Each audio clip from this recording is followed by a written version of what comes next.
मूकं करोति वाचालं पंगुं लंघयते गिरिं यत्कृपातमहं वन्दे परमानन्दमाधवम् अनन्याश्चिन्तयन्तो मां ये जना पर्युपासते तेषां नित्यवियुक्तानां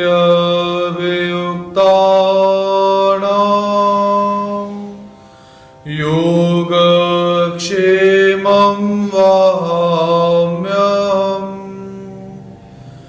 अज्ञानतिमिरान्धस्य ज्ञानाञ्जनशलाकया चक्षुरुन्मीलितं येन तस्मै श्री गुरुवे नमः। श्री गोपाल कृष्ण महाराज की जय।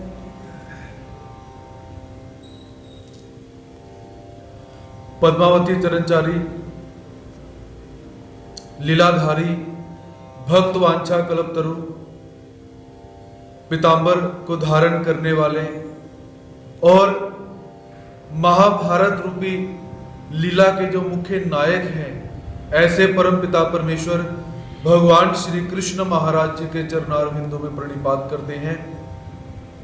तत्पश्चात संपूर्ण गुरुकुल के प्रति नतमस्तक होकर आज के अध्ययन सत्र में हम प्रवेश प्राप्त करते हैं। तो कल के सत्र के अंदर परम पवित्र पुनीत श्रीमद् भगवत गीता के प्रथम अध्याय के श्लोक क्रमांक 9 से लेकर श्लोक क्रमांक 16 तक का हमने अध्ययन करा, जिसके अंतर्गत जो युद्ध क्षेत्र है और युद्ध की प्रारंभिक भूमिका जो है वो भूमिका यहाँ पर संजय के द्वारा धृतराष्ट्र को बताई जा रही है। प्रथम अध्याय कैसा है? भूमिका परक, अर्थात कि घटना होने से पूर्व वातावरण कैसा था और जब कोई घटना घटित होती है उससे पूर्व का माहौल क्या था, कैसा था, कौन क्या विचार करता है, कौन क्या सोच रहा है, किसने क्या किया, इसे भूमिका कहा जाता है या अवतरणिका कहा जा सकता है या प्राकथन इसे हम कह सकते हैं। तो ऐसे बहुत सारे शब्द हमें प्राप्त होते हैं। तो कल के श्लोकों के अंदर कौन कौन से महारथी पांडवों की तरफ से युद्ध करने के लिए आए हुए हैं और कौन कौन से महारथी कौरवों की तरफ से युद्ध करने के लिए आए हुए हैं और किस किस महारथी ने कौन कौन सा शंख बजाया इत्यादि श्लोकों के अंदर हमने ज्ञान को प्राप्त करा। तो अब श्लोक क्रमांक 17 से हम आज के अध्ययन सत्र को हम प्रारंभ करते हैं। काश्यश्च परमेश्वासः शिखण्डी च महारथः दृष्टद्युम्नो विराटश्च सात्यकिश्च पराजितः द्रुपदो द्रौपदेयाश्च सर्वशः पृथ्वीपते सौभद्रश्च महाबाहु शंखान् दद्मुः पृथक् पृथक्। काश्यश्च परमेश्वासः शिखण्डी च महारथः दृष्टद्युम्नो विराटश्च सात्यकिश्च पराजितः द्रुपदो द्रौपदेयाश्च सर्वशः पृथ्वीपते सौभद्रश्च महाबाहु शंखान दद्मुः पृथक पृथक। ये 2 श्लोक यहाँ पर इनका संदर्भ एक जैसा ही है, तो इसलिए 2 श्लोकों का उच्चारण एक समय में इकट्ठा किया गया है। तो शाब्दिक अर्थ यहाँ पर देखते हैं। तो संजय जो है धृतराष्ट्र को बता रहे हैं, और उसी के अंतर्गत जो दुर्योधन है वो दुर्योधन द्रोणाचार्य इत्यादि को बता रहा है कि कौन कौन कैसे कैसे कहां से आए हुए हैं। पहले दुर्योधन ने द्रोणाचार्य को अपने पक्ष के बारे में बताया और बाद में पांडवों के पक्ष में बताया, और उसके पश्चात जो संजय है वो अपने ही हित से अपनी ही मर्जी से अब कौरव की सेना का जो व्याख्यान है वो यहां पर करते हैं। पृथ्वीपते अर्थात हे राजन, संजय धृतराष्ट्र से निवेदन करते हैं। तो राजन शब्द यहां पर धृतराष्ट्र के लिए प्रयोग में लाया गया हुआ है। परमेश्वास, परमेश्वास अर्थात परम ईश्वास, ईश्वास कहते हैं धनुष को, परम कहते हैं बड़े बड़े। तो श्रेष्ठ धनुष वाले, काश्य, काश्य अर्थात जो काशी राज है, च और महारथ महारथी शिखंडी, च तथा दृष्टद्युम्न अर्थात दृष्टद्युम्न, च एवं विराट राजा विराट, च और अपराजित सात्यकी, जो राजा सात्यकी है वो कैसे हैं, अपराजित है, अजय हैं।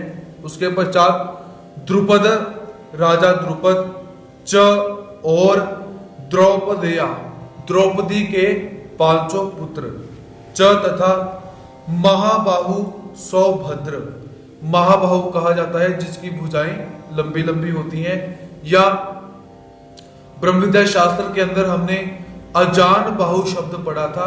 तो अजान बाहु और महाबाहु एक ही बात है। सौभद्र अर्थात सुभद्रा पुत्र अभिमन्यु, सर्वशः ये सब के सब कैसे हैं, पृथक पृथक, इन सब ने क्या किया हुआ है, अलग अलग शंखान दद्मु, अपने अलग अलग सभी ने शंखों को बजाया। अर्थात पांडवों की सेना के अंदर ये जितने भी महारथी हैं, इन सभी महारथियों ने भगवान श्री कृष्ण महाराज जी के पश्चात, अर्जुन के पश्चात, भीम के पश्चात, नकुल सहदेव के पश्चात अपने अपने जो शंख है इन सब ने यहां पर बजाए हुए हैं। तो समीक्षात्मक अध्ययन, काश्यश्च परमेश्वास शिखंडी च महारथ। तो यहां पर जो शिखंडी है इसे भी महारथी कहा गया हुआ है। तो इसका विश्लेषण इतिहास संदर्भ आपसे कल निवेदन किया गया था, आज पुनः। तो काशी राज की जो कन्या है अंबा, ये अपने आने वाले जन्म के अंदर राजा द्रुपद को पुत्री रूप में प्राप्त हुई है, और स्थूना कर्ण नामक राक्षस से वरदान को प्राप्त करके ये स्त्री पुरुष का वेश धारण करके अपना जो जीवन है वो यापन कर रही है। तो भीष्म पितामह को महाराष्ट्र के संग्राम के अंदर केवल शिखंडी से ही भय था, क्योंकि शिखंडी ना तो पुरुष के अंदर आती है और ना ही किसी स्त्री के अंदर, क्योंकि पूर्व जन्म लिया हुआ है स्त्री के वेश के अंदर। और स्थूनाकरण नामक जो यक्ष है या राक्षस हमें बोल सकते हैं, उससे पुरुषत्व को इसने प्राप्त किया हुआ है। तो ऐसा जो शिखंडी है ये भी कैसे है, महारथी के तौर पर यहां पर बोला हुआ है। तो भीष्म पितामह ने पहले ही निवेदन किया हुआ है कि यदि युद्ध क्षेत्र के अंदर कोई स्त्री मेरे समक्ष आकर युद्ध करेगी या शिखंडी मेरे सामने आकर युद्ध करेगा या करेगी, तो मैं अपने शस्त्रों को डाल दूंगा। और महाभारत के युद्ध के अंदर शिखंडी को आगे रख के ही अर्जुन ने भीष्म पितामह के ऊपर बाणों का प्रहार किया हुआ है। तो ऐसा हमें उल्लेख प्राप्त होता है। तत्पश्चात महाबाहु जो अभिमन्यु है, तो अभिमन्यु का भी आपसे पूर्व निवेदन किया गया था कि अभिमन्यु भी कैसे है कि एक शूरवीर राजा के तौर पर, शूरवीर एक पराक्रमी के तौर पर उनका चरित्र हमें यहां पर प्राप्त होता है। तो ये अर्जुन और सुभद्रा के ये पुत्र हैं, इसलिए इनको सौभद्रेय कहा गया हुआ है। और सुभद्रा भगवान श्री कृष्ण महाराज जी की बहन है और ये भगवान श्री कृष्ण महाराज जी संबंध में इनके मामा जी लगते हैं। तो एक बार क्या हुआ, अर्जुन अपनी पत्नी सुभद्रा को जब गर्भ अवस्था के दौरान युद्ध का प्रशिक्षण कैसे होता है, चक्रव्यूह का निर्माण कैसे होता है, चक्रव्यूह के अंदर प्रवेश कैसे प्राप्त करते हैं, जाया कैसे जाता है, ऐसा निवेदन कर रहे थे, बता रहे थे।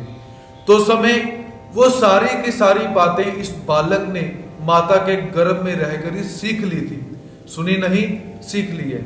और जब अर्जुन ऐसा ऐसा बता रहे हैं तो क्या हो जाता है कि युद्ध में चक्रव्यूह में प्रवेश कैसे करना है, ये तो अभिमन्यु ने गर्भ अवस्था में ही, गर्भ में ही श्रवण कर लिया, लेकिन जब बाहर निकलने का प्रसंग चल रहा था तो सुभद्रा को नींद आ जाती है और सुभद्रा सो जाती है।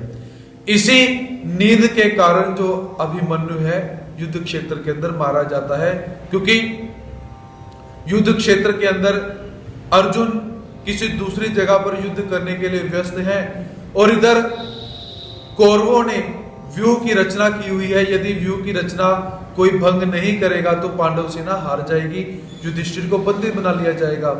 तो सभी चिंतित हुए कि अब किया क्या जाए।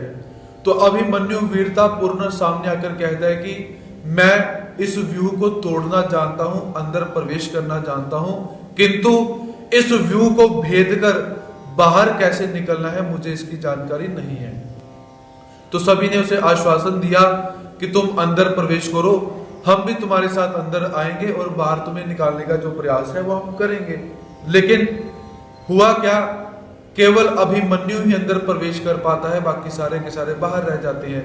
और पांडवों के जो 6 महारथी हैं, कर्ण, द्रोणाचार्य, ये दुशासन, दुर्योधन, मामा शकुनी इत्यादि जो हैं, इन 6 महारथियों ने उस बालक को घेर कर वहां पर मार दिया हुआ है। और सबसे बड़ा जो प्रहार, जो मृत्यु प्रहार अभिमन्यु के ऊपर हुआ है, वो दुशासन के पुत्र ने गदा का जो प्रहार है, गदा जो हनुमान जी पकड़ते हैं, उसका प्रहार सिर पे किया हुआ है। क्योंकि गदा शास्त्र के भी बहुत सारे नियम हमें प्राप्त होते हैं कि जो भी गदा युद्ध करते हैं, गदा युद्ध के अंदर कभी भी सिर के ऊपर गदा से प्रहार नहीं किया जाता, ये गदा युद्ध का नियम रहता है। और दूसरा, कमर से नीचे भी गदा का जो प्रहार है वो नहीं किया जाता है, क्योंकि ये भी कैसा है, अनियम, नीति के विरुद्ध माना जाता है। तो यहाँ पर कौरव पहले ही अधर्म के पक्ष में है और इन्होंने जितना अधर्म महाभारत के युद्ध में कर सकते थे इन्होंने किया। तो ऐसे दुशासन के पुत्र के द्वारा अनीति मार्ग से सिर पर गदा का प्रहार करने से जो अभिमन्यु है इसकी मृत्यु हो जाती है। उसके पश्चात अब हम यहां पर एक और बात देख सकते हैं कि पीछे जब संजय इस युद्ध का वर्णन कर रहे हैं तो संजय जब कौरव सेना के अंदर शंख बजाए जाते हैं तो उसके अंदर क्या कहते हैं कि तस्य संजन्यन हर्षम कुरु वृद्ध पितामह सिंहनादम विरद्योचय शंखम दद्मो प्रतापवान, कि भीष्म पितामह ने शंख बजाया। और इतना बोलने के पश्चात संजय ने कौरव पक्ष के और किस व्यक्ति ने शंख बजाया हुआ है उसका उल्लेख नहीं किया, क्योंकि दुर्योधन ने भी शंख बजाया होगा, कर्ण ने भी शंख बजाया होगा, मामा शकुनी ने भी शंख बजाया होगा, जो उनके साथ और भी युद्ध करने के लिए आए हुए हैं, तो इन्होंने भी, जयद्रथ इत्यादि जो है इन्होंने भी शंख बजाया होगा। लेकिन संजय ने किसी का भी उल्लेख यहां पर नहीं किया हुआ है। और जब पांडव पक्ष की बारी आती है तो संजय यहां पर लगभग 18 लोगों का नाम लेके बताते हैं कि इन सब ने शंख बजाया हुआ है। तो इसका कारण ये क्या है कि संजय के मन के अंदर ये भाव है कि जो कौरव है वो अधर्म के पक्ष में युद्ध कर रहे हैं और अधर्मियों का अत्यधिक वर्णन नहीं करना चाहिए, क्योंकि अधर्मियों का वर्णन करने से क्या होगा, मन के अंदर नकारात्मक भाव पैदा हो जाएंगे, नेगेटिव थिंकिंग पैदा हो जाएगी। इसलिए जो नकारात्मक लोग होते हैं उनकी बात नहीं करनी चाहिए, विस्तार नहीं करना चाहिए। तो इसलिए संजय यहाँ पर क्या करता है कि उनका वर्णन करना ही छोड़ देते हैं। और पांडव पक्ष कैसा है? पांडव पक्ष धर्म के खातिर युद्ध कर रहा है, धार्मिक लोग हैं, तो इसलिए संजय पांडवों का अत्यधिक वर्णन यहाँ पे करते हैं। तो ऐसा हम यहाँ पर इस चीज को भी देख सकते हैं। अब भीष्म पितामह ने भी शंख बजाया और पांडवों की सेना ने भी जो शंख है वो बजाया हुआ है। तो उस शंख का पांडव सेना के ऊपर क्या प्रभाव पड़ा और कौरव सेना के ऊपर क्या प्रभाव पड़ा, ये हम अगले श्लोक में देखते हैं। सघोषो धारत राष्ट्राणाम हृदयानि व्यदारयत् नभश्च पृथ्वीं चैव तुमुलो व्यनुनादयन्। स घोषो धारत राष्ट्राणाम हृदयानि व्यदारयत् नभश्च पृथ्वीं चैव तुमुलो व्यनुनादयन्। तो यहां पर प्रथम पंक्ति के अंदर हमें एक शब्द प्राप्त होता है हृदयानि। तो यहां पर ह के बीच में र आया हुआ है।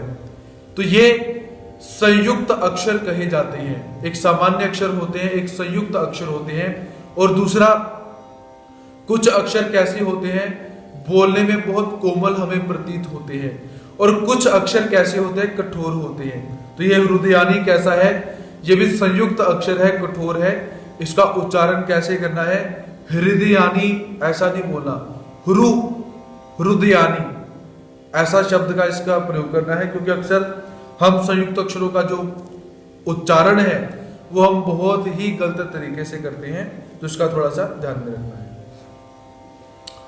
च अर्थात और, स तुमुल घोष, स अर्थात पांडव सेना के द्वारा या उस पांडव सेना के द्वारा, तुमुल कहते हैं भयंकर, घोष शब्द ने, नभ अर्थात आकाश, च और पृथ्वी पृथ्वी को, एव व्यनुनादयन आकाश और पृथ्वी को भी गुंजाते हुए, धार्त राष्ट्रा नाम जो अन्याय पूर्ण युद्ध करने के लिए आए हुए हैं, धृतराष्ट्र के जो पुत्र हैं आदि के क्या किया? हृदयानि व्यदारयत्, उनके जो हृदय हैं उन हृदयों को विदीर्ण कर दिया, भयभीत कर दिया।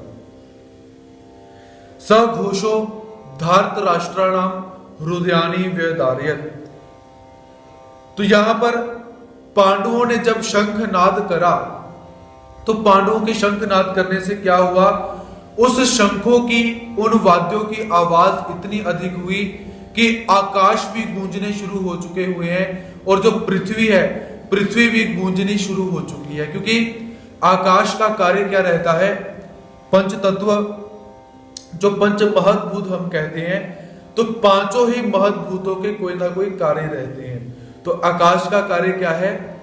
आवाज को धारण करना। आकाश अर्थात अवकाश, अवकाश अर्थात खाली जगह। आप लोगों ने देखा होगा कि जब खाली जगह होती है तो खाली जगह के अंदर क्या है? हमारी आवाज गूंजती है, अर्थात हमने शब्द बोले तो शब्द उस आकाश के अंदर जाकर विलीन हो जाते हैं। तो इसलिए आकाश को खम भी कहा जाता है। शब्द खे पुरुषम नुरुषु, भगवान श्री कृष्ण महाराज जी गीता में ही क्या कहते हैं कि हे अर्जुन, आकाश में जो शब्द विलीन हो जाते हैं वो शब्द मैं हूं। अर्थात ये जो शब्द हम बोलते हैं, अगर स्पेस यहां पर नहीं होगी, अगर आकाश नहीं होगा, तो हम अगर बोलेंगे तो हमारी आवाज एक दूसरे को हम सुन नहीं सकते हैं। ये आकाश का कार्य रहता है। और हमारे मुंह के अंदर भी आकाश है। अपना मुंह खोल के देखिए, उसमें जितनी भी स्पेस है उसे आकाश कहा जाता है। तो अब हम तर्क संग्रह, तर्क शास्त्र के अंदर प्रवेश प्राप्त करते हैं। तो तर्क शास्त्र के अंदर या साहित्य के अंदर हमें क्या प्राप्त होता है? घटाकाश, मटाकाश। अर्थात घटाकाश जितना बाहरी आवरण हमें दिखाई देता है, स्पेस हमें दिखाई देती है, इसे घटाकाश कहा जाता है। जब हम किसी मटके को बनाकर रखते हैं और मटके के अंदर की जो स्पेस होती है उसे मठाकाश हम बोल सकते हैं। अर्थात जितनी भी आप स्पेस कहीं भी देखो, किसी बर्तन के अंदर देखो, किसी बोतल के अंदर आप देख सकते हो, अपने मुंह के अंदर आप देख सकते हो, आपके शरीर के अंदर जहां भी स्पेस है उसे हम आकाश बोलते हैं, आकाश, अवकाश। तो यहां पर जब पांडवों ने अपने शंखों को बजाया तो उन शंखों को बजाने से क्या हुआ, उस शब्द से क्या हुआ कि जो धृतराष्ट्र के पुत्र हैं उनका जो हृदय है वो विदीर्ण हो गया। विदीर्ण अर्थात फट गया। जैसे किसी शस्त्र का आघात किया हो, किसी अस्त्र का आघात किया हो, ऐसा दुख उन धृतराष्ट्र के पुत्रों को वहां पर होता है। तो ऐसा यहां पर बताया हुआ है। और दूसरा यहां पर ये भी हम देख सकते हैं कि पांडवों कौरवों की सेना के अंदर भी क्या हुआ कि नगारे बजे हुए हैं और आनक बजा हुआ है, गोमुखा बजा हुआ है और शंख इत्यादि बजे हुए हैं। भीष्म पितामह ने शंख बजाए। तो जब कौरव सेना ने शंख बजाए उस समय पांडव सेना के ऊपर क्या प्रभाव पड़ा, इसका उल्लेख यहां पर नहीं प्राप्त होता है। उसका कारण ये कि जब कौरवों ने जो सिंहनाद किया, नगारे इत्यादि बजाए, शंख इत्यादि बजाए, तो उसका पांडव सेना के ऊपर प्रभाव पड़ा ही नहीं। इसीलिए संजय ने उस बात को यहां पर बताया नहीं। अब प्रभाव क्यों नहीं पड़ा, इसका हम लॉजिकली यहां पर विचार करते हैं कि जब कोई व्यक्ति धर्म के पक्ष में होता है, बिल्कुल सही होता है, तो उसे किसी बात का डर नहीं रहता। और जो व्यक्ति पाप करके आता है या गलत होता है उसके मन में डर बैठ जाता है, घबराहट बैठ जाती है। यही कारण कि कौरवों की सेना का कोई भी प्रभाव, कौरवों की सेना 4 अक्षौहिणी ज्यादा है। भीष्म पितामह, द्रोणाचार्य, कर्ण इत्यादि महारथी, कृपाचार्य और अश्वत्थामा जैसे चिरंजीव होने के पश्चात भी पांडवों की सेना का एक भी रथी महारथी घबराया नहीं। और नगारे इत्यादि बजने के पश्चात भी उनके जो सेना के जो सिपाही इत्यादि हैं उनके ऊपर किंचित मात्र भी प्रभाव नहीं पड़ा, क्योंकि वो युद्ध करने के लिए आए हुए हैं और धर्म के पक्ष के अंदर हैं। उनकी सेना के अंदर उत्साह भरा हुआ है, निर्भयता भरी हुई है। और दूसरी तरफ जब पांडवों ने शंखनाद करा तो क्या हुआ, तुमुलो व्यनुनादयन धार्त राष्ट्राणाम हृदयानि व्यदारयत, कि धृतराष्ट्र के जो पुत्र हैं उनके सगे संबंधी है, उनका हृदय विदीर्ण हो चुका हुआ है। क्योंकि जो कौरव हैं, कौरव अपने आप को जानते हैं कि हमने कौन कौन सी गलतियां की हुई हैं, हमने कैसा कैसा अधर्म किया हुआ है। और अधर्मी व्यक्ति के अंदर हमेशा पाप रहता है, और जहां पर पाप होगा वहां पर भय अवश्य रहता है। भय कैसा है, स्वाभाविक भय हो जाता है। हमने ब्रह्म विद्या शास्त्र के अंदर 8 स्वभाव पढ़े हुए हैं, जिसके अंदर भय एक स्वभाव हमने देखा है। तो ये भय स्वभाव किसका हो जाता है, जो पाप करता होगा, पापी होता है, वो हमेशा प्रत्येक स्थिति के अंदर डरता रहता है, घबराता रहता है। तो इसलिए जब पांडवों की सेना ने शंखनाद करा तो सारे के सारे जो कौरव है उसमें घबरा जाते हैं, उनका उत्साह समाप्त हो जाता है। भीष्म पितामह ने दुर्योधन का उत्साह उत्पन्न करने के लिए शंख बजाया, नगारे बजे, पांडवों ने भी शंख बजाया और उसका उल्टा परिणाम क्या हुआ, सारा का सारा उत्साह जो कौरवों का है वो समाप्त हो जाता है। तो इसलिए यहां पर एक बहुत अच्छी सीख हमें प्राप्त होती है कि जीवात्मा को सावधानी से अपने जीवन का यापन करना चाहिए। मानसिक, वाचिक और शारीरिक तौर पर कभी भी पाप नहीं करना चाहिए, अधर्म नहीं करना चाहिए। क्योंकि जब पाप का आचरण किया जाएगा, अधर्म का आचरण किया जाएगा, तो क्या है, आप संकुचित हो जाओगे। आपके अंदर कार्य करने का जो उत्साह है, कार्य करने की जो ऊर्जा है, जो कार्य करने की फोर्स रहती है, वो उस पाप के कारण धीरे धीरे कम होनी शुरू हो जाती है। और वो फोर्स कम हो जाएगी तो आप कुछ भी नहीं कर सकते हो। तो इसलिए कभी भी पाप कर्म मत कीजिए। अब एक और उदाहरण हम अपने शास्त्रों में से देख सकते हैं कि रावण, त्रिलोकी नाथ उसे कहा जाता था, महादेव से भी उसने युद्ध करके महादेव को भी परास्त करके उनकी प्रसन्नता प्राप्त की हुई है रावण ने। और दूसरी तरफ ब्राह्मण कुल में रावण पैदा हुआ, शस्त्र भी है, शास्त्र भी है, लेकिन एक सीता का हरण करने से क्या हो चुका हुआ है कि सीता का हरण करने से एक अंगद नामक वानर भी रावण को भयभीत करके चला गया है, जिसने महादेव को हरा दिया हुआ है। ऐसा रावण सीता का हरण करने से उस अंगद से भी डर रहा है, घबरा रहा है। हनुमान जी ने अपनी पूंछ से लंका को जब जलाया, जो रावण है वो भयभीत हुआ। और जब मेघनाद का वध हुआ और कुंभकर्ण का वध हुआ, तब रावण भयभीत हुआ। कारण क्या था? अधर्म। इसलिए आप कितने ही बड़े शूरवीर क्यों ना हो जाओ, आप कितने ही बड़े ज्ञानी क्यों ना हो जाओ, धन संपन्न क्यों ना हो जाओ, यदि आपने अपने जीवन में पाप कर्म किए हुए हैं तो आपके मन के अंदर घबराहट अवश्य रहेगी, डर अवश्य रहेगा। तो यही बात श्रीमद् भगवत गीता हमें यहाँ पर समझाती है कि कभी भी पाप नहीं करना चाहिए, अधर्म नहीं करना चाहिए। यदि अधर्म करोगे तो भय उत्पन्न होगा, भय उत्पन्न होगा तो आपकी ऊर्जा समाप्त हो जाएगी, ऊर्जा समाप्त हो जाएगी तो आपका विनाश हो जाएगा। तो इसलिए यहाँ पर जो संजय है, संजय ने यहाँ पर ऐसा निवेदन किया हुआ है कि जब पांडवों ने अपने शंखों को बजाया तो कौरवों की सेना के जो हृदय है वो विदीर्ण हो जाते हैं। उसके पश्चात यहां पर संजय ने एक शब्द का प्रयोग किया हुआ है, धार्तराष्ट्राणाम, अर्थात संजय ये बात बता रहा है धृतराष्ट्र को। तो संजय यहां पर क्या कहता है कि धृतराष्ट्र के पुत्रों का हृदय फट गया, मतलब धृतराष्ट्र को ही बात बताई जा रही है और धृतराष्ट्र के सीधा स्पष्ट मुंह के ऊपर संजय कहता है कि धृतराष्ट्र के पुत्रों का। तो ये वाक्य कैसा है? असभ्य प्रतीत होता है, क्योंकि सीधा स्पष्ट मुंह पे बात नहीं की जाती। तो यहां पर संजय को क्या बोलना चाहिए था? तावकी नाम, तावकी नाम अर्थात आपके पुत्रों का हृदय फट गया। सभ्यता पूर्ण, क्योंकि संजय कैसे है? महात्मा है और संजय विद्वान भी है, तो संजय को ऐसा बोलना चाहिए था। लेकिन धार्तराष्ट्राणाम, इसका एक हम बहुव्रीहि समास हमारे व्याकरण शास्त्र के अंदर आता है। तो यदि हम बहुव्रीहि समास को देखते हैं तो इसका नया अर्थ हमें यहाँ पर एक और प्राप्त होता है। तो वो अर्थ हमें कैसा प्राप्त होता है? अन्यायेन धृतम राष्ट्रम यैस्ते धार्तराष्ट्रा। धार्तराष्ट्रा अर्थात जिन्होंने अन्याय से राष्ट्र को हथिया लिया हुआ है, उन्हें धार्तराष्ट्रा कहा जाता है।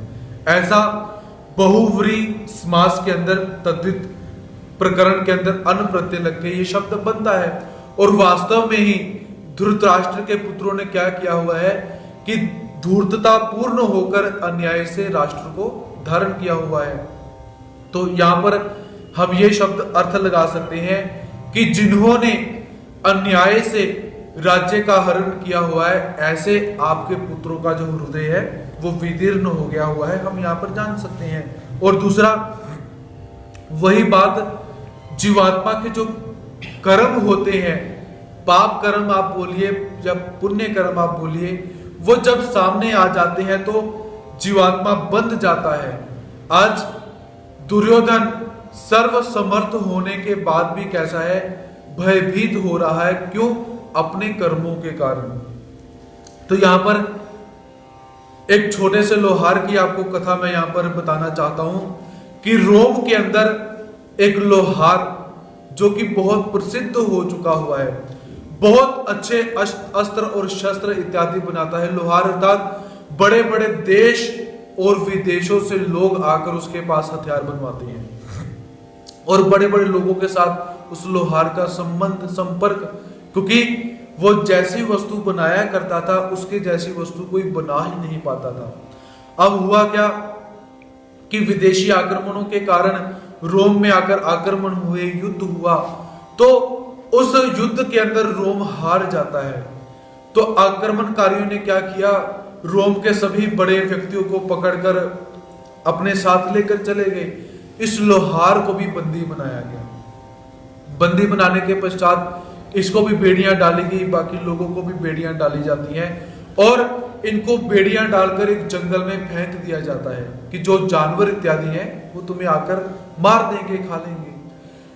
तो वहां पर लोहार के साथ बाकी जो लोग थे, उन लोगों ने हाहाकार करना शुरू किया कि हम मर जाएंगे, जो चील इत्यादि, वाघ इत्यादि, सिंह इत्यादि हिंस्र पशु हैं हमें आकर मार देंगे। लेकिन जो लोहार था वो आराम से बिल्कुल शांत होकर बैठा हुआ है, कोई भी उसके मुख के अंदर चिंता नहीं।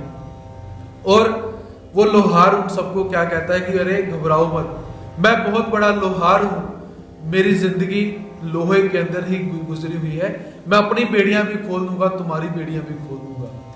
सभी ने सुना, विश्वास बंधा, क्योंकि बहुत प्रसिद्ध लोहार था, विश्वास करना ही चाहिए। तो जब विश्वास किया, थोड़ा सा धैर्य बंधे, थोड़ा रोना कम किया, तो सभी घिसटते हुए धीरे धीरे चलते हुए लोहार के पास पहुंचे। तो जाकर देखते हैं लोहार रो रहा था। सभी ने कहा कि तुम क्यों रो रहे हो, अभी तो तुमने कहा कि हम सब छूट जाएंगे। तो लोहार कहता है कि पहले मुझे भी लगा था कि हम छूट जाएंगे, लेकिन जब मैंने इन बेड़ियों को देखा तो इन बेड़ियों के ऊपर मेरी ही मोहर लगी हुई है। मैं इस संसार के अंदर सारी की सारी बेड़ियों को तोड़ सकता हूं, लेकिन जो बेड़ियां मेरे हाथ से बनी हुई है मैं उसे नहीं तोड़ सकता। अब मैं भी मरूंगा और तुम भी मरोगे। अर्थात जीवात्मा जब अपने हाथ से कर्मों को कर लेता है, अपने हाथों से अपनी ही बेड़ियों में जब बंध जाता है, तब वो कभी भी मुक्त नहीं हो सकता। और यही बात आज दुर्योधन के जीवन के अंदर आई हुई है और कहीं ना कहीं यही बात हम सबके जीवन में लागू होती है। हम अपने ही जीवन में अपने ही किए हुए कर्मों के द्वारा कहीं ना कहीं फंसते जरूर हैं और हम सब कहीं ना कहीं फंसे भी होंगे। अपने जीवन का आत्मचिंतन करो, समीक्षात्मक विचार करो कि हमने भी कभी ना कभी पाप कर्म किए होंगे और हम भी कभी ना कभी अड़चन में आए हुए होंगे, क्योंकि जैसे वो लोहार अपनी बेड़ियों को नहीं काट सकता है, वैसे ही हम भी अपने कर्म रूपी बेड़ियों को नहीं काट सकते हैं। वैसे ही दुर्योधन भी क्या है, आज अपनी बेड़ियों को नहीं काट सकता है। तो एक पश्चिम के प्रसिद्ध विचारक हुए ऑस्कर वाइल्ड्स, तो ये अपने जीवन की जब मृत्यु को प्राप्त होने वाले थे, तो इन्होंने अपनी डायरी के अंदर एक वाक्य लिखा था जो बहुत ही अच्छा वाक्य है कि मैंने अपनी जिंदगी के अंदर एक दुख को समाप्त किया और दूसरे दुख को प्राप्त कर लिया।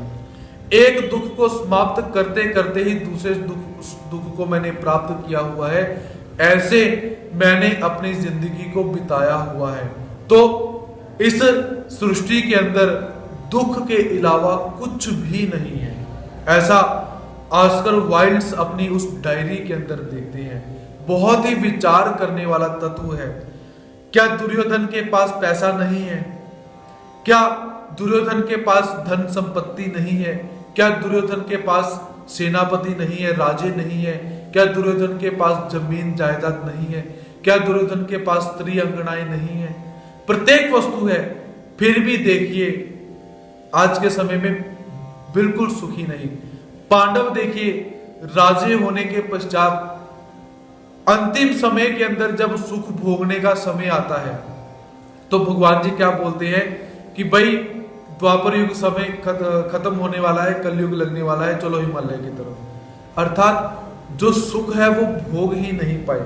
अगर ऐसे जो बड़े बड़े रथी और महारथी राजे सुख को नहीं भोग पाए, तो हम किस सुख की चाह के अंदर अपने जीवन को बिताते हैं। इसलिए परमात्मा का चिंतन कीजिए, उसके अतिरिक्त कोई भी सुख हमें सुखी नहीं कर सकता है। तो यहाँ पर इन्हीं तत्वों को बताया हुआ है कि इतने बड़े बड़े धन संपन्न कण संपन्न होने के पश्चात भी पांडव और कौरव दुखी हो रहे हैं।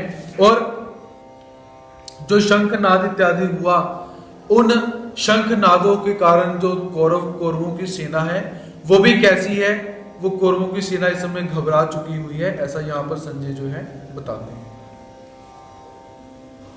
तो यहां पर 19 श्लोक तक संजय धृतराष्ट्र के प्रश्नों का उत्तर ही दे रहे हैं।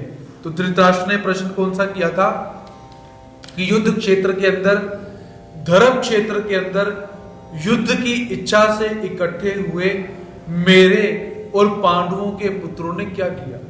यहां तक 2 नंबर श्लोक से लेकर 19 नंबर श्लोक तक केवल इसी का ही वर्णन हमें यहां पर प्राप्त होता है।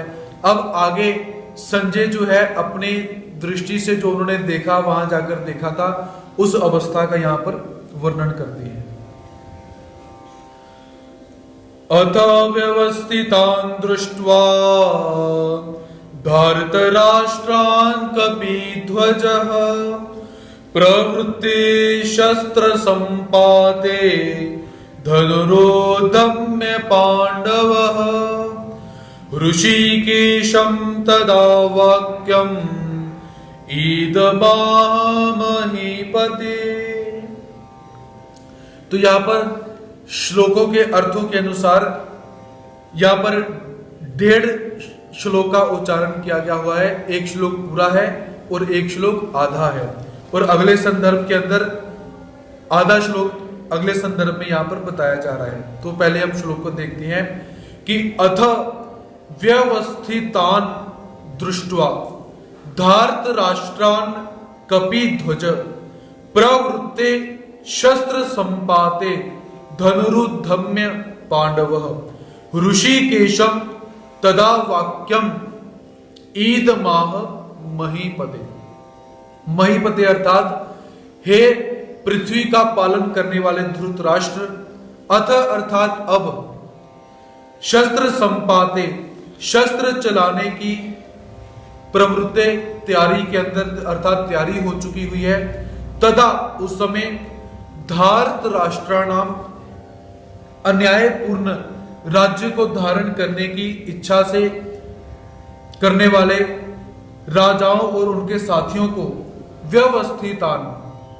व्यवस्थित रूप में सामने खड़े हुए दृष्टवा देखकर कपिध्वज, कपिध्वज कहते हैं जिनके ध्वज के ऊपर कपि अर्थात हनुमान बैठे हुए हैं, ऐसे पांडु पुत्र अर्जुन ने धनु अपने गांडीव धनुष को उद्यम में उठाकर धारण करके ऋषिकेशम अंतर्यामी भगवान श्री कृष्ण महाराज जी से इदम वचनम आह, ये वचन बोले, अर्थात कि अब शस्त्र चलाने की तैयारी हो चुकी हुई है और उस समय अन्यायपूर्ण राज्य की को धारण करने की इच्छा वाले जो राजा लोग हैं उन सबको अच्छी तरह से देखकर जो कपिध्वज पांडव हैं, पांडव अर्थात अर्जुन ने क्या कहा, अपने धनुष को धारण करके भगवान श्री कृष्ण महाराज जी के प्रति अपने इन शब्दों को वो अर्जुन बोलता है। तो यहां पर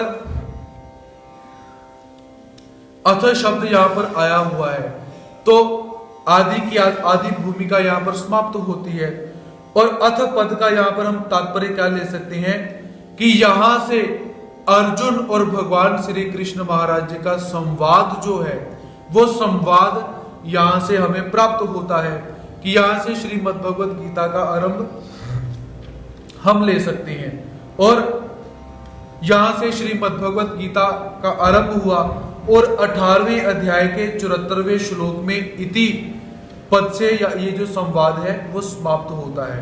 और भगवान श्री कृष्ण महाराज जी अपने शब्दों को किस श्लोक से बोलते हैं कि दूसरे अध्याय का जो 11वां श्लोक है, अर्थात अशोच्यानन्वशोचस्वम प्रज्ञावादांश भाष्ये गता सुनिश्च नानुशोचन्ति पंडिता, ये दूसरे अध्याय का 11वां श्लोक है जहां से भगवान श्री कृष्ण महाराज जी बोलना प्रारंभ करते हैं, और 18वें अध्याय के 66वें श्लोक तक भगवान श्री कृष्ण महाराज जी का जो उपदेश है हमें प्राप्त होता है।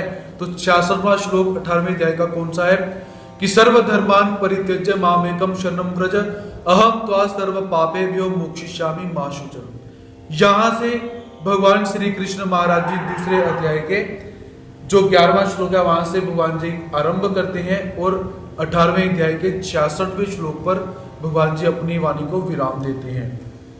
तो ऐसे यहां से अब श्रीमद् भगवत गीता का प्रारंभ होता है। अर्जुन यहां से बोलना अब प्रारंभ करते हैं। प्रवृत्ते शस्त्र संपाते।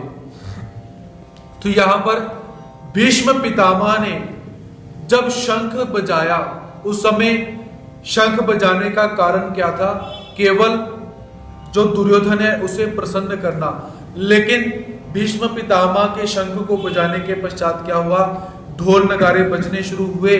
तो सभी को लगा कि भीष्म पितामह ने युद्ध के लिए हमें ऑर्डर दे दिया हुआ है। तो ऐसा शंख सुनकर सभी रथियों और महारथियों ने क्या करा? अपने शस्त्रों को धारण कर लिया हुआ है, अपने अपने शस्त्रों को उन्होंने पकड़ लिया हुआ है। व्यवस्थितान धार्तराष्ट्रान दुष्टवा। इस पद से संजय का कहने का तात्पर्य क्या है कि जब आपके पुत्र दुर्योधन ने पांडवों की सेना को देख लिया हुआ है और द्रोणाचार्य के पास जाकर वो सारी बातें उन्होंने बोली, तब धनुरुधम्य। तो इतना होने के पश्चात क्या है कि जो अर्जुन है, जो पांडव है, उन्होंने क्या किया? वो किसी के पास नहीं गए। अर्जुन पांडव जो क्या है वो अपने शस्त्र को उठाने के लिए उद्यम हो चुका हुआ है। और कपि ध्वज किसलिए यहां पर आया हुआ है कि जिसके रथ के ध्वज की रक्षा कपि अर्थात बंदर, बंदर अर्थात हनुमान जी। कपि शब्द बंदरवाचक यहां पर आया हुआ है। तो जिसके रथ के ध्वज की रक्षा, अर्जुन के रथ की ध्वज है उसकी रक्षा हनुमान जी करते हैं, तो इसलिए अर्जुन के रथ को कपि ध्वज भी कहा जाता है। तो इसके हमें 2 या 3 प्रकार से पुराणों में आख्यान हमें प्राप्त होते हैं। तो एक बार क्या हुआ कि एक चरित्र हमने सुना हुआ है कि जब अर्जुन को अभिमान हुआ आता है कि मेरे जैसा धनुर्धर, मेरे जैसा बलशाली इस संसार में कोई नहीं है, तो अर्जुन एक बार वन में गए हुए हैं, तो वहां पर हनुमान जी से भेंट होती है। तो हनुमान जी से भेंट हुई, तो भेंट होने के पश्चात हनुमान अपने इष्ट श्री रामचंद्र जी की स्तुति करते हैं और जो अर्जुन है वो भगवान श्री कृष्ण महाराज जी की स्तुति करता है। तो वहां पर आपसी वार्तालाप जब हुआ तो अर्जुन अभिमान के अंदर हनुमान जी से निवेदन करता है कि तुम्हारे जो इष्ट श्री रामचंद्र जी हैं, यदि वो अच्छे धनुर्धारी होते, उत्तम धनुष को चलाने वाले होते, तो वो लंका तक पत्थरों का पुल न बनाते, बाणों का पुल बनाते। तो हनुमान जी ने कहा मेरे जैसे इतने बड़े बड़े जो वीर हैं, वानर हैं, वो उस पुल पर चलते तो वो पुल टूट जाता। कल हमने देखा कि द्वापर युग का जो आदमी है वो 700 फुट का होना चाहिए। अब हनुमान जी त्रेता युग के हैं, तो 700 को 10 गुना और करेंगे तो 7000 फुट। इमेजिन करो कि त्रेता युग के हनुमान जी जो है वो कितने फुट के होने चाहिए। तो हनुमान जी ने कहा कितने बड़ी बड़ी वानर सेना अगर उस पुल से जाती तो वो पुल टूट जाता। तो अर्जुन अभिमान के अंदर आकर क्या कहता है, कैसे थोड़ी होता है। तो वो अगर ऐसी बात है तो उन्हें सबसे उत्तम धनुर्धर बोलना बंद कर दो। तो अपने इष्ट की कोई भी बात नहीं सुनता। तो हनुमान और अर्जुन के अंदर शर्त लगती है कि पुल बनाना चाहिए। अर्जुन कहता है मैं पुल बनाता हूं, तुम तोड़कर बताओ, ऐसी शर्त लगती है। तो समय जो शर्त लगने के पश्चात हनुमान जी ने पुल बनाया, अर्जुन ने पुल बनाया और हनुमान ने उसे झटके से तोड़ दिया हुआ है। तो शर्त लगी हुई है कि यदि पुल टूट जाएगा तो मैं अग्नि प्रवेश कर लूंगा। तो ऐसा प्रसंग उपस्थित हो चुका हुआ है, पुल टूट चुका है, अर्जुन अग्नि प्रवेश करने वाला है और भगवान श्री कृष्ण महाराज जी वहां पर पधारते हैं। उस समय पधारने के पश्चात भगवान श्री कृष्ण महाराज जी ने पूछा कि ये अग्नि क्यों ज्वलित की हुई है, क्या हुआ, कैसे हुआ। तो वहां पर सारा का सारा वृत्तांत निवेदन किया गया। और भगवान श्री कृष्ण महाराज जी कहते हैं कि जब तुम लोगों ने शर्त लगाई थी उस समय यहां पर साक्षी कौन था, निर्णय करने वाला तीसरा व्यक्ति कौन था। तो दोनों ने कहा कोई भी नहीं। तो भगवान जी कहते तुम दोनों झूठे हो, अब पुनः दोबारा पुल बनाओ, दोबारा तोड़ो, तो जो उसका परिणाम निकलेगा उसके हिसाब से काम करना। तो अर्जुन ने पुनः पुल बनाया और हनुमान जी ने दोनों अपने बगल के अंदर पत्थर रखे और जैसे ही उस पुल के ऊपर छलांग लगाई, पहले तो पुल टूट गया था, अब कैसे है, जैसे गेंद उछलकर दूसरी तरफ गिर जाती है वैसे हनुमान जी दूसरी तरफ गिर गए। तो क्योंकि भगवान श्री कृष्ण महाराज जी ने अपना सुदर्शन चक्र नीचे आधार के रूप में लगाया हुआ था। तो ऐसा वृत्तांत जब हुआ तो वृत्तांत होने के पश्चात भगवान श्री कृष्ण महाराज जी ने कहा कि अब हनुमान जी आप हार गए हो। तो हनुमान जी ने कहा कि हाँ मैं वास्तव में हार गया हूं, आज्ञा कीजिए। तो भगवान जी ने कहा अभी नहीं, जब समय उपस्थित होगा तब आपको आदेश दिया जाएगा, आज्ञा दी जाएगी।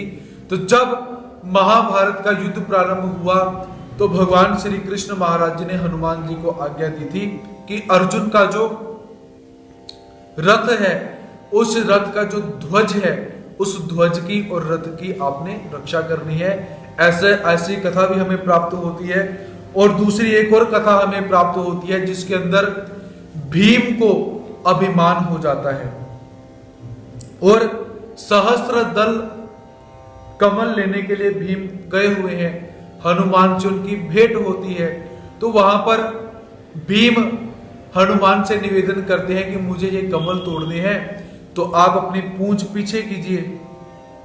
तो ऐसा वहां पर हुआ तो हनुमान जी ने कहा तुम खुद अब मेरी पूंछ पीछे कर लो।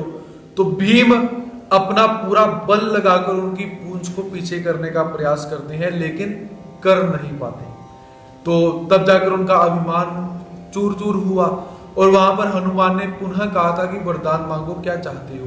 तो भीम जो है वो कहते हैं कि ऐसे ऐसे यदि कभी आवश्यकता पड़े तो आप हमारी रक्षा कीजिए। ऐसा प्रसंग भी हमें प्राप्त हुआ। तो जब पांडवों की सेना ने शंख को बजाया हुआ है उस समय जो गर्जना हुई वो इतनी अधिक क्यों हो रही है, क्योंकि उस गर्जना के बीच में हनुमान जी भी गरज उठे हैं बीच में। यह भी एक सिद्धांत लगाया जाता है कि वो शंखों की गर्जना के अंदर हनुमान जी भी जोर से गरजे हुए हैं, जिस कारण से जो कौरवों की सेना है उस सेना के जो रथी महारथी हैं वो घबरा जाते हैं। तो ऐसे दो आख्यायिका हमें प्राप्त होती है। और यहां पर जो संजय हैं उन्होंने पांडव शब्द का प्रयोग किया हुआ है। पांडव अर्थात राजा पंडु के जो पुत्र हैं।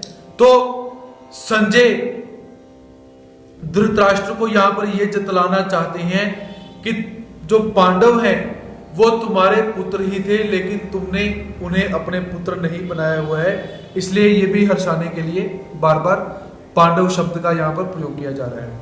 ऋषिकेशम तदा वाक्यम ईद माह महीपते।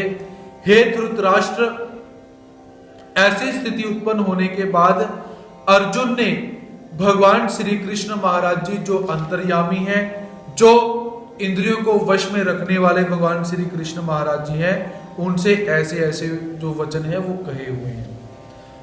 अब आगे के श्लोक के अंदर अर्जुन के वाक्य प्रारंभ होते हैं। अर्जुन भगवान श्री कृष्ण महाराज जी से क्या निवेदन करते हैं।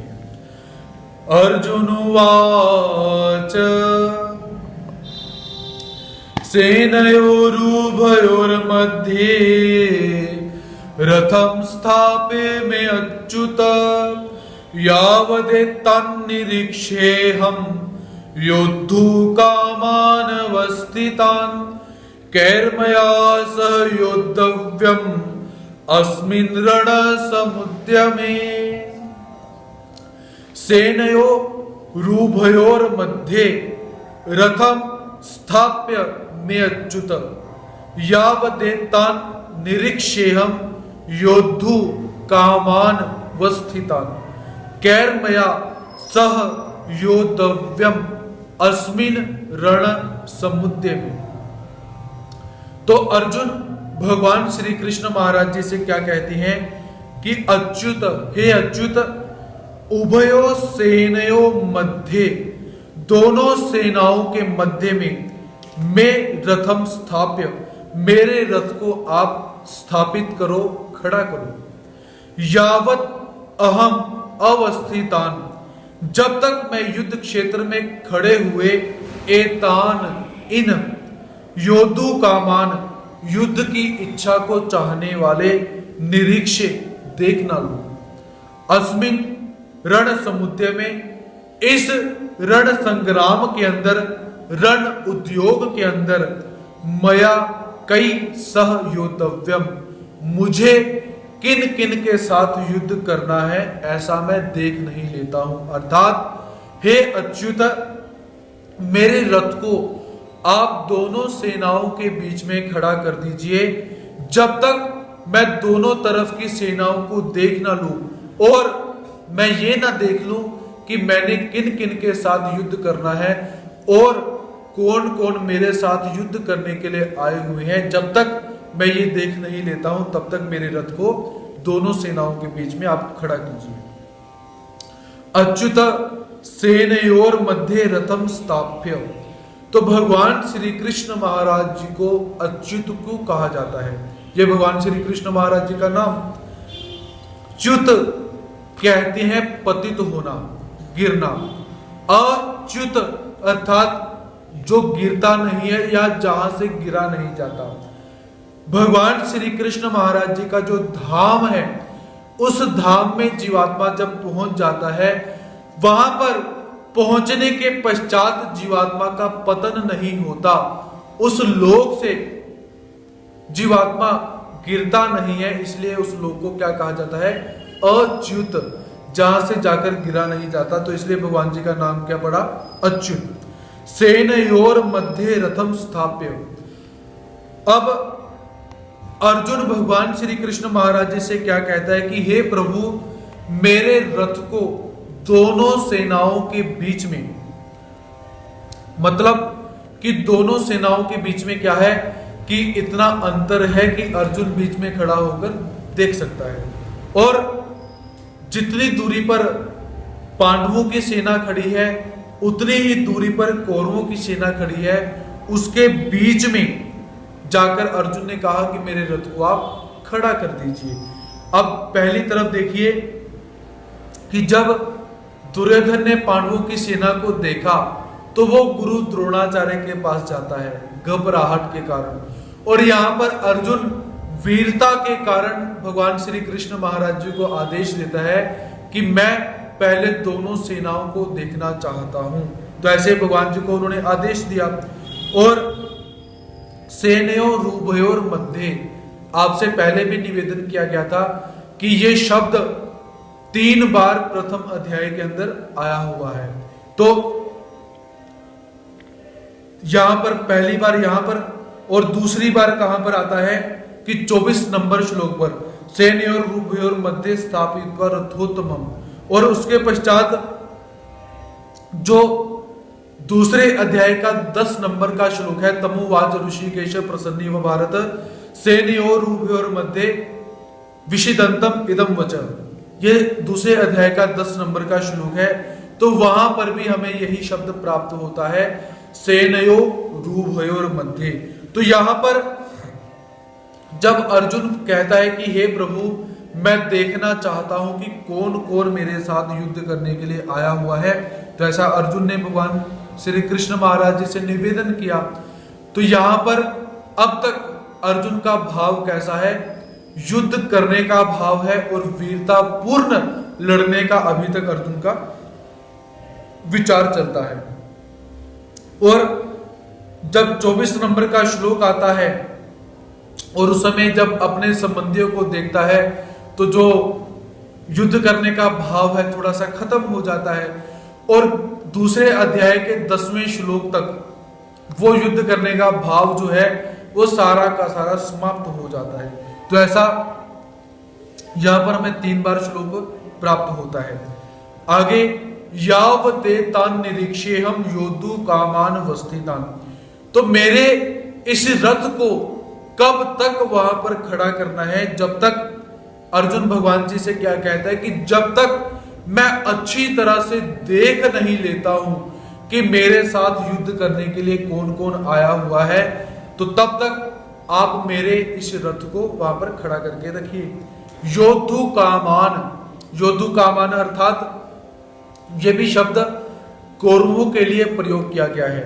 योद्धु कामान अर्थात युद्ध की इच्छा करने वाले, क्योंकि पांडव जो हैं वो युद्ध की इच्छा नहीं करते हैं, वो संधि की इच्छा करते हैं।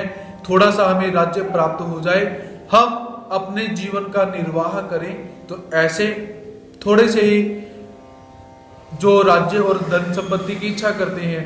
लेकिन जो कौरव है वो पांडवों को कुछ भी नहीं देते। अब नियम के अनुसार आधा राज्य पांडवों का है और आधा राज्य कौरवों का। और अगर थोड़ा सा और सूक्ष्म दृष्टि से विचार किया जाए तो सारा का सारा राज्य पहले पांडवों का है, क्योंकि जब राजा पंडु अपनी पत्नियों के साथ हार विहार करने के लिए वन में गए हुए हैं, खेल क्रीड़ा करने के लिए, उस समय धृतराष्ट्र को एक राजा बनाया गया हुआ है। वो कैसा राजा है? केवल कारभार संभालने के लिए राजा बनाया गया हुआ है। जैसे हम उप राजा उप संचालक बोलते हैं वैसे। तो उस समय भी जो धृतराष्ट्र है वो पूरे के पूरे राज्य का अधिकारी नहीं है। और दूसरे पक्ष को अगर देखें, जो सारे के सारे पांडव और दुर्योधन इत्यादि हैं, ये सारे के सारे कैसे कुरुवंशीय हैं। 100 नहीं है, 105 हैं। और सबसे बड़े कौन हैं? युधिष्ठिर। तो ऐसा अगर हम विचार करें तो सबसे बड़े होने के नाते भी क्या है, युधिष्ठिर ही युवराज बनने का अधिकारी है। और पांडव जो हैं वो युद्ध करने के इच्छुक नहीं है, सिर्फ कौरव ही युद्ध करने के इच्छुक हैं।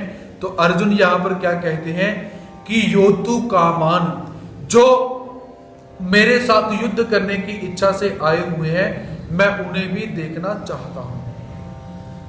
योत्स्यमानान् वेक्षेऽहं य इत्यत्र समागताः धार्तराष्ट्रस्य दुर्बुद्धे युद्धे प्रिय चिकीर्षवः। योद्धु कामान अन्वेक्षेऽहं य एत्यत्र समागताः धार्तराष्ट्रस्य दुर्बुद्धेर युद्धे प्रिय चिकीर्षवः। दुर्बुद्धे अर्थात दुष्ट बुद्धि धार्तराष्ट्र से दुर्योधन का युद्धे प्रिय चिकीर्षवः, युद्ध में प्रिय करने की इच्छा से ये जो एते अत्र समागता, ये राजा लोग इस सेना में आए हुए हैं। योद्धु कामान, युद्ध करने के लिए उतावले हुए इनको अहम अवेक्षे, मैं देख लूं। तो अर्जुन यहां पर क्या कहता है कि दुर्बुद्धे, कि ये तो दुष्ट बुद्धि वाले हैं, दुष्ट बुद्धि दुर्योधन का प्रिय करने वाले ये जो राजा लोग यहां पर आए हुए हैं, जो युद्ध करने के लिए उतावले हो चुके हुए हैं, उन सबको मैं देख लूं, ऐसा अर्जुन यहां पर कहता है। तो धार्तराष्ट्र से दुर्बुद्धेर युद्धे प्रिय चिकीर्षवः, तो धार्तराष्ट्र से इसका हमने अर्थ यहां पर क्या लेना है कि जो अन्याय से राज्य को हरण करने वाले हैं, ऐसे यहां पर धृतराष्ट्र के पुत्र अर्थ जो है वो हमने नहीं लेना है। तो अर्जुन भगवान श्री कृष्ण महाराज जी से क्या कहता है कि हे केशव, ये जो दुष्ट बुद्धि दुर्योधन है, इसकी रक्षा करने के लिए युद्ध में ये जो रथी आए हुए हैं, महारथी आए हुए हैं, जो कैसे हैं, दुर्योधन का हित करने वाले हैं। और वास्तव में ये दुर्योधन का हित करने वाले नहीं है, क्योंकि हित करने वाले अगर होते तो ये दुर्योधन को समझाते कि हे दुर्योधन, युद्ध करने में हानि ही है, तू युद्ध न कर, पांडवों का जो आधा राज्य है इन्हें प्रदान कर दे। यदि आधा राज्य तूने नहीं देना, केवल 5 गांव 5 पांडवों को दे दे, ऐसा निवेदन करते। लेकिन ये सारे के सारे कैसे हैं? दुष्ट बुद्धि। दुर्योधन भी कैसा है? दुष्ट बुद्धि। और ये जो इसका सहायता करने के लिए आए हुए हैं, ये भी कैसे है? ये भी सारे के सारे दुष्ट बुद्धि हैं जो यहां पर पधारे हुए हैं। तो अब यहां पर हम देखते हैं कि दुर्योधन की सेना कितनी है? 11 अक्षौहिणी। अब दुर्योधन के पास इतनी सेना इकट्ठी कैसे हुई? तो इसका कारण हमें प्राप्त होता है कि एक अक्षौहिणी सेना जो भगवान श्री कृष्ण महाराज जी की नारायणी सेना थी, वो एक अक्षौहिणी सेना वो इकट्ठी हुई। उसके पश्चात महाराज शल्य की एक अक्षौहिणी सेना, ये कपट भाव से दुर्योधन ने अपनी तरफ इस सेना को किया। उसके पश्चात जब पांडवों को 13 वर्ष का वनवास प्राप्त हुआ, तो दुर्योधन ने उस समय क्या किया हुआ है कि जैसे धर्मराज युधिष्ठिर चला करते थे, जैसे धर्मराज युधिष्ठिर अच्छी तरह से प्रजा का पालन किया करते थे, लोकप्रिय हो गए, वैसे ही दुर्योधन ने क्या किया कि वनवास के समय संपूर्ण प्रजा को प्रसन्न किया। सारी प्रजा में लोकप्रिय होने के लिए प्रजा को अन्न दिया, द्रव्य दिया, संरक्षण किया। तो इन 13 वर्षों के अंदर क्या हुआ कि सारे के सारे राजा जो हैं वो दुर्योधन को अच्छा मानते हैं। तो ऐसा करने से क्या हो जाता है कि दुर्योधन के पास 11 अक्षौहिणी सेना जो है वो इकट्ठी हो जाती है। और ये सारे के सारे कैसे हैं? अपनी बुद्धि से विचार नहीं करते, केवल दुर्योधन ने हमें बुलाया हुआ है, युद्ध शुरू हो चुका है, हमने दुर्योधन का साथ देना है, सिर्फ ऐसा भाव लेकर यहां पर आए हुए हैं। और योत्स्यमानान वेक्ष्यहम् यह इत्यत्र समागता, कि इस युद्ध में उतावले होकर जो आए हुए हैं, सोच समझकर बुद्धि से विचार करके नहीं आए। कैसे आए हैं? उतावले। कि उसने बुलाया, उसने मेरे मित्र को ऐसा ऐसा बोल दिया, तो उसकी ऐसी हिम्मत, ऐसे उतावले होकर आए हुए हैं। और मराठी के अंदर भी क्या कहा जाता है? उतावला सो बावला, अर्थात जो उतावला होता है वो बावला हो जाता है। बावला अर्थात बुद्धू, जिसको समझ नहीं है। तो अर्जुन भी यहां पर यही निवेदन करना चाहते हैं। योद्ध से मानान कहने का तात्पर्य है कि इनमें, इनके मन के अंदर जो युद्ध करने की सबसे ज्यादा इच्छा आ रही है, मैं इन्हें देख लूं। तो हमारे महाराष्ट्र अर्थात मराठी भाषा के अंदर इसी प्रसंग को एक सुंदर पद के अंदर बोलकर बताया हुआ है। तो उस पद का यहां पर मैं उच्चारण करना चाहूंगा। जेवा अर्जुन चाफ उघाडुनी श्री कृष्ण प्रति बोले। जेवा अर्जुन चाफ उघाडुनी श्री कृष्ण प्रति बोले। पाहू दया मज झुंजावयासी कोण कोण वीर आले।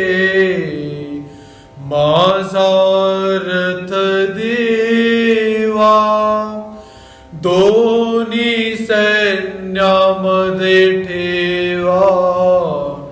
माझार्थ देवा। ऐसा एक सुंदर पद हमें प्राप्त होता है जिसके अंदर इस घटना का, इस अर्जुन के भावों का समावेश किया हुआ है। कि अर्जुन कहता है कि हे केशव, हे माधव, मेरा रथ उन दोनों सेनाओं के बीच में जाकर खड़ा करो, मैं भी देखूं कौन कौन मेरे साथ युद्ध करने के लिए आया हुआ है और मैंने किन किन के साथ युद्ध करना है, ऐसा अर्जुन वहां पर बोलता है। संजय उवाच, उस समय भगवान श्री कृष्ण महाराज जी ने क्या किया, बोला नहीं, किया। इस बात को संजय धृतराष्ट्र को बताता है। एव मुक्तो ऋषिकेशो गुडाकेशेन भारत सेनयोरुभयोर्मध्ये स्थापयित्वा रथोत्तमम् भीष्म द्रोण प्रमुखतः सर्वेषां च महीक्षिताम् उवाच पार्थ पश्येतान् संवेतान् कुरुनिति। एव मुक्तो ऋषिकेशो गुडाकेशेन भारत सेनयो रुभयो मध्ये स्थापयित्वा रथोत्तमम् भीष्म द्रोण प्रमुखतः सर्वेषां च महीक्षिताम् उवाच पार्थ पश्येतान् संवेतान् कुरुनिति। तो संजय धृतराष्ट्र से क्या कहते हैं कि हे भारत अर्थात हे भरतवंशी राजन धृतराष्ट्र, ये भारत शब्द धृतराष्ट्र के लिए भी प्रयोग में लाया जाता है, अर्जुन के लिए भी लाया जाता है, दुर्योधन के लिए भी कहीं पर प्रयोग हुआ है और युधिष्ठिर के लिए भी प्रयोग किया जाता है। तो यहाँ पर भारत शब्द हे भरतवंशी राजा और धृतराष्ट्र उसके लिए प्रयोग हुआ है।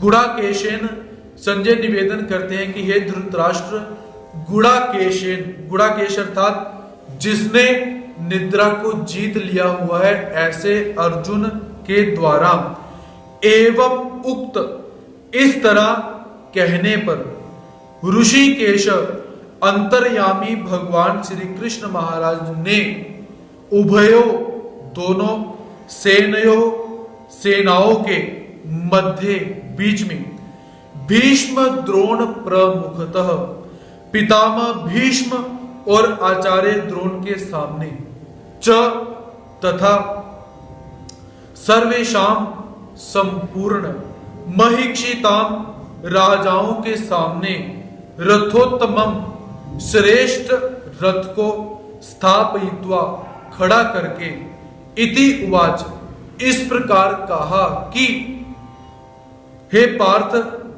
एतान संवेतान इस इन इकट्ठे हुए कुरुन पश्य जो कुरुवंशी हैं इनको देखो। अर्थात हे भरतवंशी राजा धृतराष्ट्र, निद्रा को जीतने वाले अर्जुन के द्वारा इस तरह कहने पर अंतर्यामी भगवान श्री कृष्ण महाराज जी ने दोनों सेनाओं के बीच में पितामह भीष्म और आचार्य द्रोण के सामने तथा संपूर्ण राजाओं के सामने श्रेष्ठ रथ को खड़ा करके इस प्रकार कहा कि हे पार्थ इन इकट्ठे हुए कुरुवंशियों को देखो। अब यहां पर आप देखिए कि एतान संवेतान कुरुन पश्य हे पार्थ, हे अर्जुन इन कुरुवंशियों को देखो, ऐसा भगवान श्री कृष्ण महाराज जी ने कहा। लेकिन ये कौन बोल रहा है? संजय। संजय ने कहा कि ऐसा ऐसा भगवान श्री कृष्ण महाराज जी पार्थ अर्जुन से बोलते हैं। तो याद रखिए ये हम क्या पढ़ रहे हैं? संवाद, वार्तालाप। उसने उससे कहा, उसने उससे कहा। आप लोग हिंदी का पेपर देने के लिए जब जाते हो उसमें ऐसे प्रश्न आते हैं कि ये वाक्य किसने किससे कहा, या वाक्य दिया जाता है ये वाक्य किसका है, ये वाक्य किसने किसके प्रति कहा, किस समय कहा। जब संवादात्मक अध्ययन आप करते हो तब ऐसी बातें होती हैं। तो यहां पर आपने थोड़ा सा बुद्धि को विचार करके चलना है कि भगवान श्री कृष्ण महाराज जी का वाक्य यहां पर नहीं है। ये वाक्य किसका है? संजय का। संजय धृतराष्ट्र को ये बता रहे हैं। तो पहले गुड़ाकेशेन, गुड़ाकेश किसे कहा जाता है? सबसे पहले गुड़ाकेश शब्द का जब भी अर्थ लगाना है तो गुड़ाकेश शब्द का अर्थ क्या लगाना है? भगवान श्री कृष्ण महाराज जी। गुड़ाकेश भगवान श्री कृष्ण महाराज के लिए भी प्रयोग में लाया गया है और अर्जुन के लिए भी प्रयोग में लाया गया है। पहला अर्थात गुड़ा, गुड़ा कहते हैं मुड़े हुए। अब ये ब्रह्म विद्या शास्त्र में जो गुड़े का पाषाण विशेष आता है उधर नहीं जाना, नहीं तो उधर जाओगे गुड़ाकेश, गुड़े का जो विशेष है वहां लगाएंगे अर्थ। अर्थ भी कैसे है? ध्यान से लगाना है और संदर्भ के अनुसार अर्थ को लगाने का जो प्रयास है वो किया करें। तो गुड़ा अर्थात मुड़े हुए, केश अर्थात बाल, मुड़े हुए अर्थात घुंघराले, बाल अर्थात केश। तो घुंघराले बाल किसके हैं? भगवान श्री कृष्ण महाराज जी के। और अर्जुन के भी बाल घुंघराले ही थे, इसीलिए दोनों को गुड़ाकेश कहा जा सकता है। दूसरा अर्थ गुड़ का, गुड़ का अर्थात निद्रा, गुड़ का निद्रा को कहा जाता है। ईश अर्थात स्वामी, जो निद्रा का स्वामी है, जिसने निद्रा को अपने वश में करके रखा हुआ है, उसे भी गुड़ाकेश कहा जाता है। तो भगवान श्री कृष्ण महाराज जी और अर्जुन इन दोनों ने ही अपने आप को निद्रा को वशीभूत किया हुआ था। भगवान तो वैसे ही कर सकते हैं, अर्जुन ने भी करके रखा हुआ था। तो इसलिए जो गुड़ाकेश है वो भगवान श्री कृष्ण महाराज जी और अर्जुन इन दोनों के लिए प्रयोग में लाया जाता है। और यहां पर गुड़ाकेश शब्द किसके लिए प्रयोग में लाया गया है? अर्जुन के लिए। एवं उक्त, इस प्रकार बोल करके, अर्थात जो अर्जुन निद्रा का गुलाम नहीं है, ऐसे अर्जुन ने इस प्रकार जो विषय भोगों से भी अलिप्त रहता है, ऐसे अर्जुन ने भगवान श्री कृष्ण महाराज जी के प्रति वचन कहे। हुरुषिकेश, हुरुषिकेश अर्थात हुरुषिक कहते हैं इंद्रियों को, ईश कहते हैं स्वामी। जो इंद्रियों का स्वामी होता है उसे ऋषिकेश कहा जाता है। तो इंद्रियों का स्वामी कौन है? भगवान श्री कृष्ण महाराज जी। मन बुद्धि चित्त अहंकार, 5 ज्ञान इंद्रियां, 5 कर्म इंद्रियां, जो इनको प्रेरणा देकर काम करते हैं, ऐसे भगवान श्री कृष्ण महाराज जी सर्वांतर्यामी हैं। और देखिए यहां पर अर्जुन भगवान श्री कृष्ण महाराज जी को ऑर्डर दे रहा है और भगवान श्री कृष्ण महाराज जी उसके ऑर्डर को मानकर भगवान जी उसकी आज्ञा को पालन कर रहे हैं। कि देखिए भगत के वश में है भगवान, भगवान भगत के वश में कैसे हो जाते हैं, आप इस स्थिति के अंदर उसे देख सकते हो। तो ऐसे इंद्रियों के स्वामी जो भगवान श्री कृष्ण महाराज जी हैं, वो अर्जुन के अधीन होकर अर्जुन की बात को मान रहे हैं। भीष्म द्रोण प्रमुखत सैन्य रूप मध्य स्थापित रथोत्तमम, जो अर्जुन का उत्तम रथ है, उस रथ को भगवान श्री कृष्ण महाराज जी ने क्या किया कि कहां पर खड़ा करते हैं? भीष्म द्रोण प्रमुखत। अब देखिए भगवान श्री कृष्ण महाराज जी ने चालाकी यहां पर क्या की हुई है कि जो भीष्म पितामह है और गुरु द्रोणाचार्य हैं, उनके समक्ष जाकर, और जहां से सारे के सारे राजा दिखाई दे सके, जहां से कौरवों की सेना भी दिखाई दे सके, पांडवों की सेना भी दिखाई दे सके, वहां पर जाकर रथ को खड़ा किया हुआ है। क्योंकि भगवान जी जानते हैं ये बड़ी बड़ी बातें करने वाला जो अर्जुन है अभी ढेर होने वाला है। भगवान जी जानते हैं कि जब अपने लोगों को देखेगा और इधर के लोगों को देखेगा तो ये ढेर होने वाला है। तो इसलिए भगवान जी ने क्या किया? ऐसी जगह पे रथ खड़ा किया जहां पे सब दिख सके। उवाच पार्थ पश्चेतान संवेतान कुरुनिति। तो और भगवान जी क्या कहते हैं कि हे पार्थ, पृथा पुत्र अर्जुन। पार्थ शब्द किसके लिए प्रयोग में लाया गया है? अर्जुन के लिए। और कैसे? पृथा का पुत्र माता कुंती का जो विवाह से पूर्ण नाम था वो क्या था? पृथा। तो पृथा होने के कारण अर्जुन का नाम पड़ा हुआ है पार्थ। तो भगवान श्री कृष्ण महाराज जी क्या कहते हैं कि हे पार्थ, एतान संवेतान कुरून पश्य, इन कुरुओं को देखो। यहां पर भगवान जी ने ये नहीं बोला कि पांडवों को भी देखो और कुरुओं को भी देखो, क्योंकि जितने भी पांडव हैं, जितने भी कौरव हैं, ये सब के सब कैसे हैं? ये कुरुवंशी हैं सारे। क्योंकि भेद कब पड़ा? जब राजा पंडु और धृतराष्ट्र आए तब भेद पड़ा। उससे पूर्व क्या है? सारे के सारे कुरुवंशी है, कौरव है। वास्तव में जो पांडव हैं ये भी कैसे हैं? कुरुवंशी हैं। और दूसरा, अगर थोड़ा सा और सूक्ष्म विचार करें तो मेरे मत के अनुसार पांडवों को पांडव भी नहीं कहा जा सकता।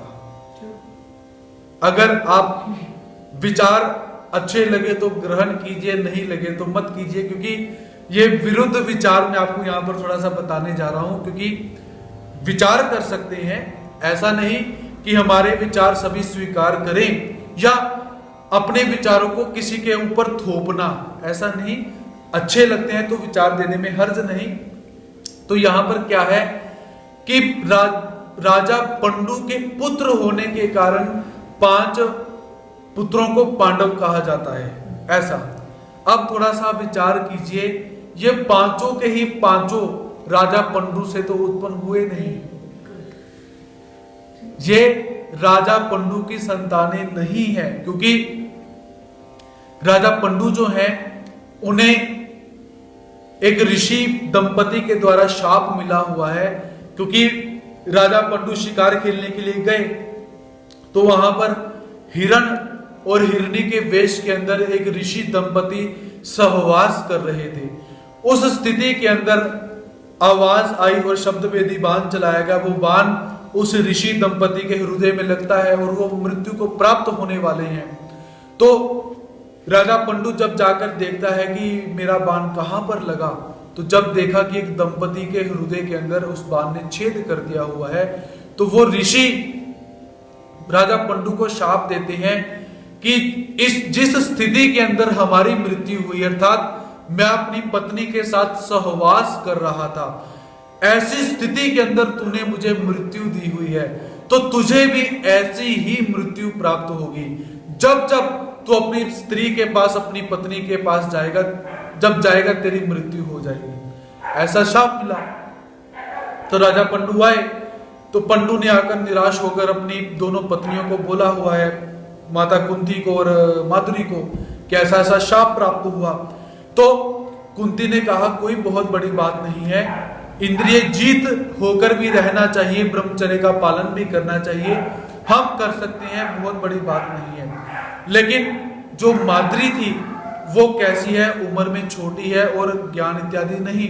तो एक बार माद्री को भी इतना ज्ञान नहीं, और जो राजा पंडु है, क्योंकि भगवान श्री कृष्ण महाराज जी ने बोला नर वीरुवाती पर विषय वीरु नहीं, विषय को जीतने वाला वीर इस संसार में कोई नहीं है, स्पष्ट भगवान जी ने बोला हुआ है।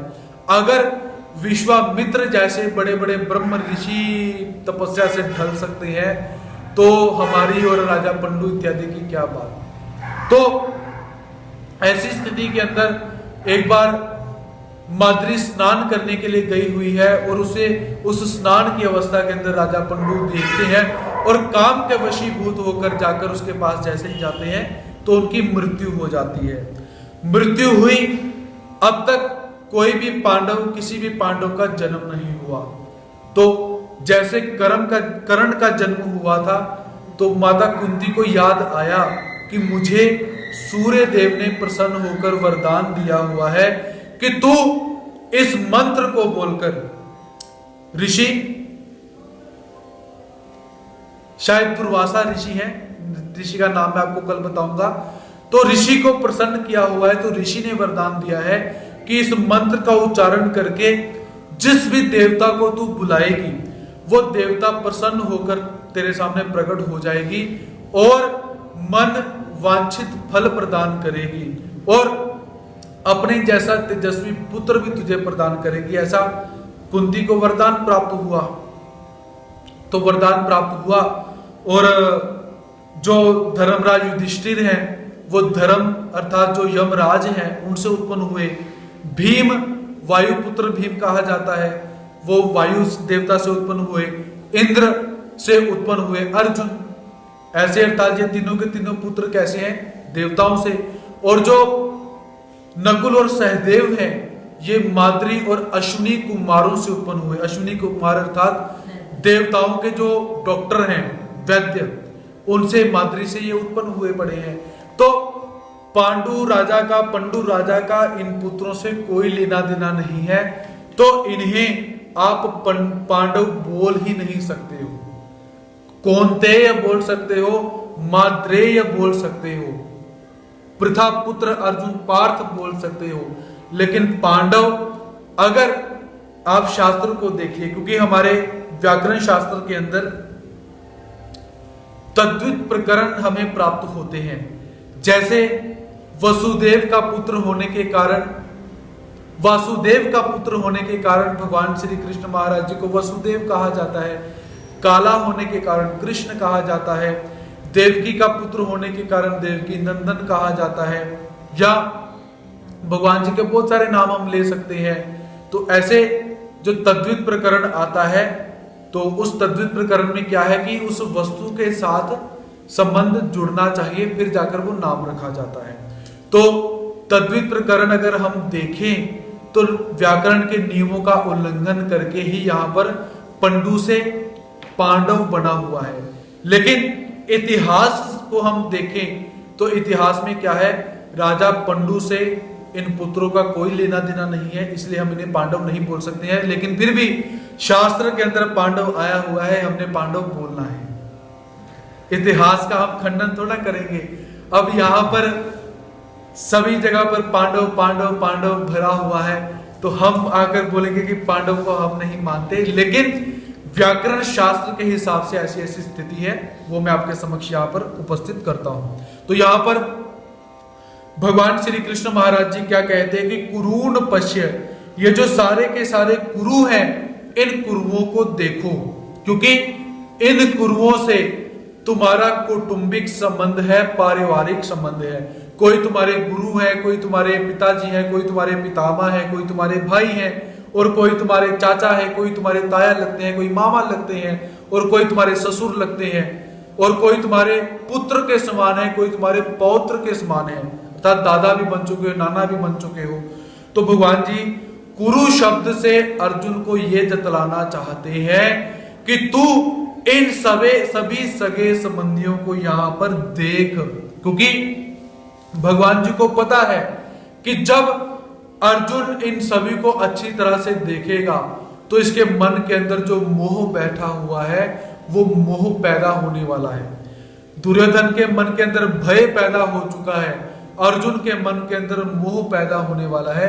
तो इसलिए भगवान श्री कृष्ण महाराज जी इन शब्दों का प्रयोग करते हैं और अर्जुन के रथ को वहां पर खड़ा करते हैं कि जहां पर सारे के सारे रथियों को, महारथियों को, पिता को, पितामह को, पुत्र को, पौत्र को, सभी को अर्जुन अच्छी तरह से देख सके।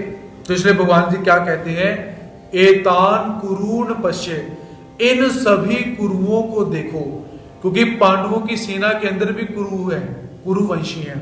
तो ऐसा भगवान जी ने यहाँ पर बोला हुआ है।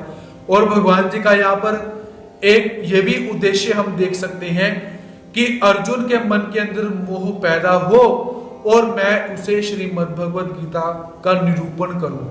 अगर मोह पैदा नहीं हुआ तो ऐसे ही युद्ध का प्रारंभ हो गया तो अध्यात्म क्षेत्र के अंदर क्रांति नहीं होगी।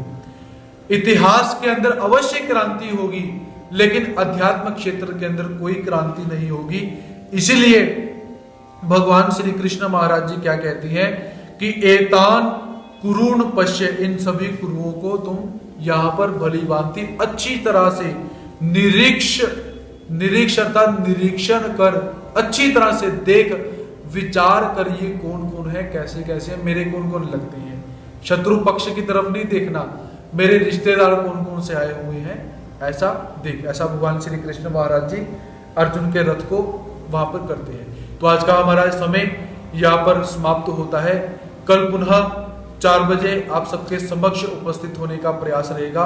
तो तब तक के लिए सभी भक्तों को जय श्री कृष्ण, दंडवत।